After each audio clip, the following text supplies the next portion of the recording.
Entering a gym for the first time usually means facing a wall of overlapping machinery and conflicting advice. This is where most beginners stall. To avoid that confusion, you need a technical roadmap that replaces guesswork with a specific daily plan. Over the next 30 days, your goal is to follow a mechanical framework designed for joint safety and progressive adaptation. We aren't just moving weights, we are teaching your body to recover and grow predictably. The double body part split uses a 7-day calendar. Day 1, chest and shoulders. Day 2, arms and abs. Day 3, back and legs. Repeating this 3-day cycle on days 4, 5, and 6 stimulates every muscle twice weekly. Day 7 is full rest. Before your first set, you must accept one technical constraint. Prioritize form over the weight on the bar. You will select moderate loads that allow you to complete 10 to 15 repetitions, stopping well before you reach total muscle failure. Sticking to this schedule removes the need for daily decision-making. By following a predetermined path, you bypass the common mistake of quitting early due to lack of direction. Day 1 targets your primary pushing muscles. Your primary movements will be the flat and incline bench press, supported by pec deck flies and side laterals to build the chest and shoulders. Proper pressing begins with your setup. Establish a structural arch in your lower back. During the descent, monitor your range of motion. Dropping elbows too far creates a dangerous overextension, shifting load from the chest to injurious strain on your shoulder capsule. When performing side laterals for your shoulders, maintain a strict horizontal plane. At the top of the lift, your wrists, elbows, and shoulders should form one straight line parallel to the ground. Controlling these angles is what allows your chest and shoulders to work without compromising your joints. Safe execution ensures you can return for your next session without injury. Day 2 focuses on pure isolation, training the biceps, triceps, and abdominals, preventing other muscles from taking over. To effectively train your biceps with curls, you must eliminate all momentum.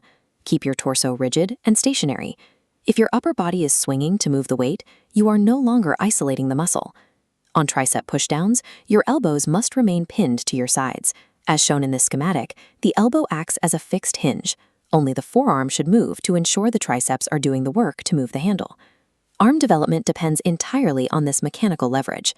Using your body weight to swing a weight into position negates the isolation and makes the exercise far less effective. Day 3 is the most demanding, as it targets your largest muscle groups, the back and the legs. During back movements like rows and pull-downs, focus on the stretch and the squeeze. You must keep your spine unrounded to protect your lower back while actively contracting your lats to pull the weight. For squats and leg presses, joint safety is paramount. You must never lock out your knee joints. Notice the slight, continuous bend in this knee joint even at the top of the movement. Keeping that microbend ensures the weight stays on your quadriceps. Locking the joint transfers that massive load from the muscle directly onto the bone and connective tissue, which can lead to catastrophic injury over time. When you squat, keep your chest lifted. This upright posture prevents your torso from collapsing forward, which would otherwise place dangerous shear force on your lower spine. Managing these compound lifts requires constant awareness. By avoiding lockouts and maintaining a lifted chest, you keep the stress on the active muscle and away from the skeletal structure. Beyond individual exercises, you must follow the physiological rules that govern how your body handles the stress of training. Proper breathing is a requirement for stability. You must exhale the moment your muscle contracts to move a weight against gravity. This timing helps maintain internal pressure and protects your core. You also need to categorize the pain you feel. Good pain is the metabolic burn in the muscle during the last few reps. Bad pain is sharp, localized in a joint, or feels like a sudden tear. If you experience bad pain, you must stop immediately. Apply ice to the area and seek medical advice before attempting that movement again. Expect delayed onset muscle soreness, or DOMS. As your muscles repair micro tears from your workout, lactic acid levels shift and soreness will peak 36 to 72 hours later. This is a sign of repair, not a reason to stop training. To prevent overtraining, cap your sessions between 50 and 70 minutes. This includes your daily post-workout dead hangs, which use gravity to decompress your spine after lifting.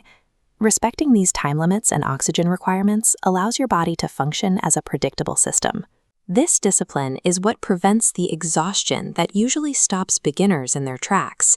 Take the 3-day cycle you've just learned and repeat it consistently for the next 4 weeks. Consistency in the movements is how your nervous system learns to coordinate these lifts. To get the best results, you must establish a biological clock. This means training at the exact same time every day. When you train at a fixed hour, your body begins to anticipate the exertion.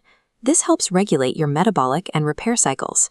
Because your body knows exactly when the stress will end, it can time its nutrient uptake and deep tissue recovery more efficiently.